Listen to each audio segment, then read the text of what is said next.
Ինչպես արքայազնը հաղթեց կախարդին։ Լատիշական հեքիաթ։ Աշխարհի ծայրին ապրում էր մի թագավոր։ Նա ուներ 12 տղա։ Իսկ աշխարհի մյուս ծայրին ապրում էր մի ուրիշ թագավոր։ Սա էլ ուներ 12 աղջիկ։ Այդ թագավորները որոշում են, որ իրենց երեխաները ամուսնանան իրար հետ, բայց մի պայմանով։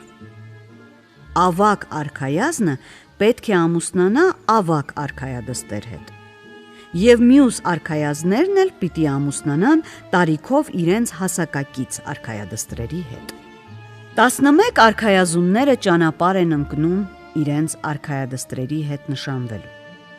իսկ ամենակրտսեր արքայազնը 12-րդը մնում է տանը։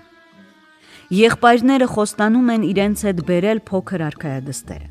էլ ինչու գա նրանց հետ։ Արքայադուստրերին դուր են գալիս փեսացուները, և նրանք բոլորը միասին ուրախ ճանապարհ են ընկնում արքայազների դղյակը։ Բայց խուլ անտառով անցնելիս մոլորվում են, թափառում, վերջապես տեսնում են մի փոքր խրճիթ, ծեծում են դուռը։ Խրճիթից դուրս է գալիս քրքրված շորերով մի քնձռոտ ծերունի իր շան հետ միասին, և սկսում է նրանց հարցուփորձ անել, թե ովքեր են, որտեղից են գալիս, ուր են գնում։ Հենց որ լսում է, որ իր առջև կանգնած են արքայազներ և արքայադուստրեր, իսկույն ձեռքի փայտիկով կպչում է նրանց, և նրանք բոլորը քար են դառնում։ Միայն ամենափոքր արքայադուստրը չի կախարդվում։ Նրան թողնում է, որ իրեն ծառայի, տանը գործ անի, դառնա իր ծառան։ Իսկ փոքր արքայազնը սպասում իր եղբայրներին, վերջապես ճանապարհ է ընկնում նրանց փնտրելու։ Գնում, վերջապես հասնում է այդ խրճիթին։ Տեսնում է խրճիթի շուրջը քարեր են, մարդկանց կերպարանքով։ Հաշվում է 12 քար, իսկ նրանց մոտ նստած է մի գեղեցկուհի աղջիկ ու լաց է լինում։ Արքայազնը մոտենում է նրան և հարցնում, թե ով է, ինչու է լաց լինում։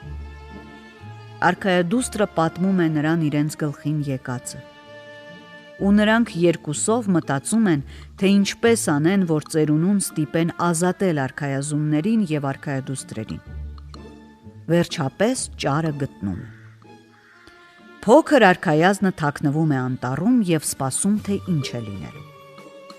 Իսկ արքայադուստրը նստում է խրճիթում ու լաց լինում։ Կեսգիշերին մոտ հայտնվում է ծերունին, մտնում է խրճիթ ու բարկացած հարցնում. «Ինչ ես լաց լինում, ինչ է եղել»։ «Բա ոնց լաց չլինեմ», պատասխանում է արքայադուստրը։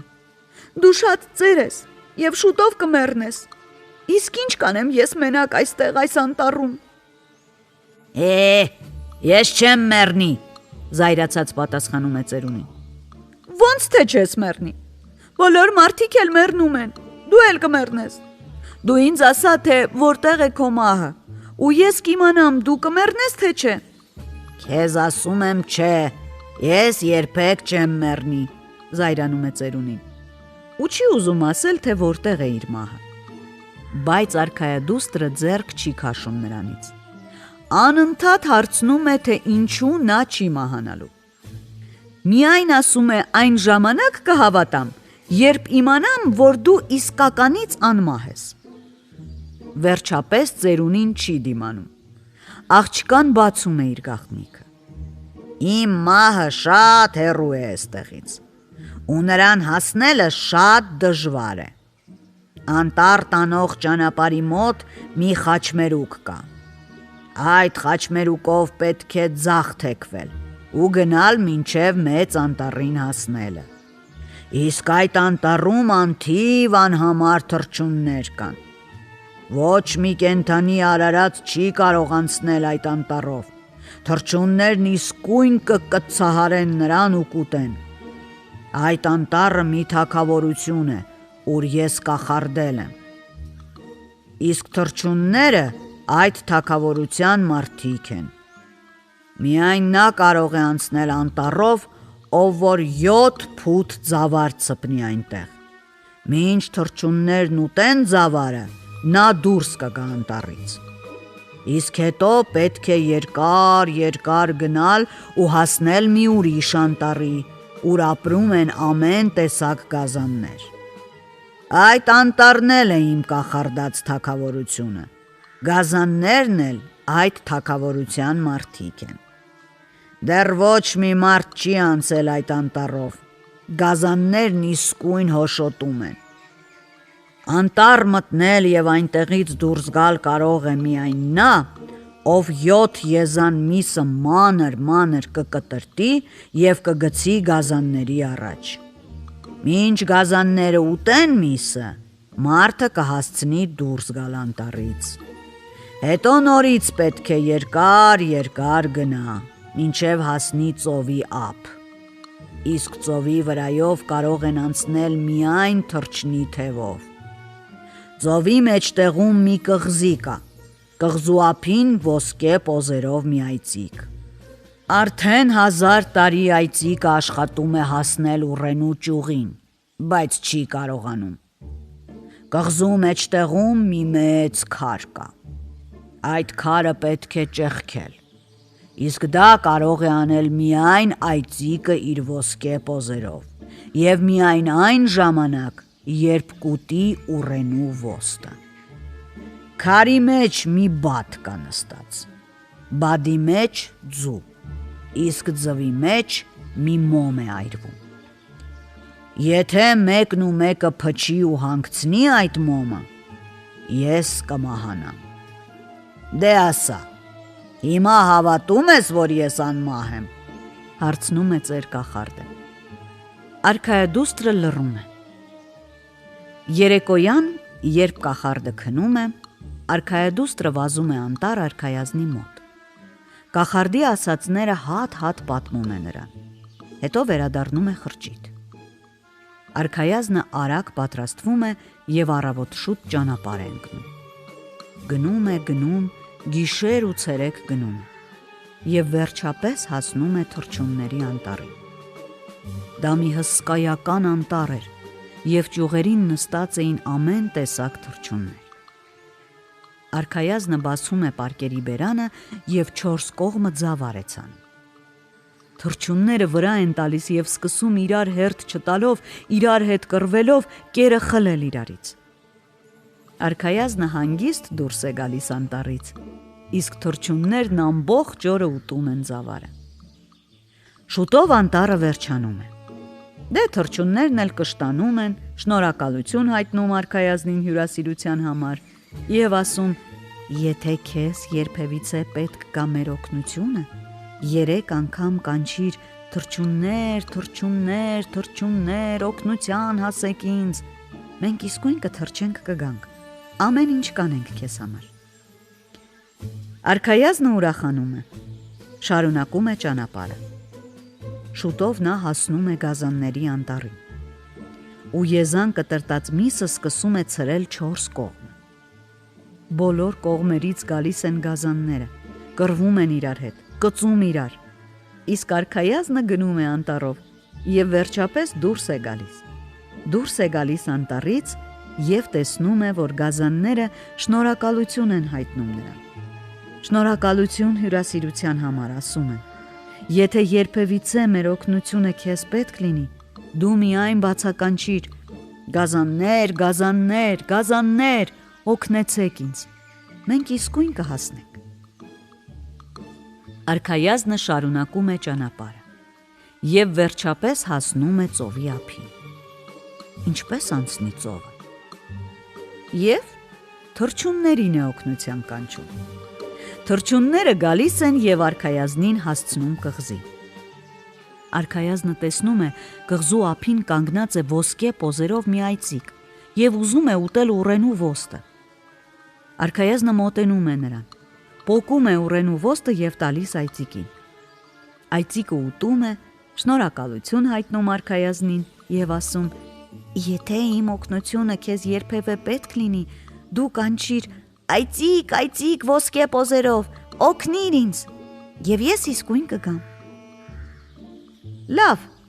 ասում է արքայազնը։ Նա շարունակում է իր ճանապարհը։ Կղզու մեջտեղում տեսնում է կիսով չափ գետնի մեջ խրված մի վիթխարի քար։ Ինչ անեմ, մտածում է արքայազնը։ Եվ հանկարծ հիշում է գազաններին։ Կանչում է նրանց ու նրանք գետնից հանում են քարը։ Իսկ խրճիթում ծերունու գլուխը սկսում է ցավել։ Նա կանչում է արքայադստերը ու հարցնում, թե արդյոք մեկնումեկին չի ասել իր գաղտնիքը։ Ոչ, պատասխանում է արքայադուստրը։ Անտառում ով կա որ, ում կարող էի պատմել։ Ծերունին հավատում է նրան ու հանգստանում։ Երբ գազանները գետնից հանում են քարը, գալիս է այծիկի օգնելու հերթը։ Նա թափով վազում է եւ ոսկե պոզերով հարվածում քարին։ Քարը ճաքում է, բայց չի կոտրվում։ Այծիկը երկրորդ անգամ է հարվածում պոզերով։ Քարը երկրորդ անգամ է ճաքում։ Երրորդ անգամ է հարվածում եւ քարը կտոր է լինում։ Հենց որ քարը կոտրվում է, նրա միջից մի բադ է դուրս գալիս։ Դուրս է գալիս ու թռչում։ Արքայազնը թռչուններին խնդրում է օգնել իրեն, ու մի ծեր արծիվ հասնում է բադին, բռնում է նրան եւ բերում արքայազնին։ Արքայազնը բադը տալիս է առյուծին, որ նա պատառ անի։ Հետո վերցնում է ձուն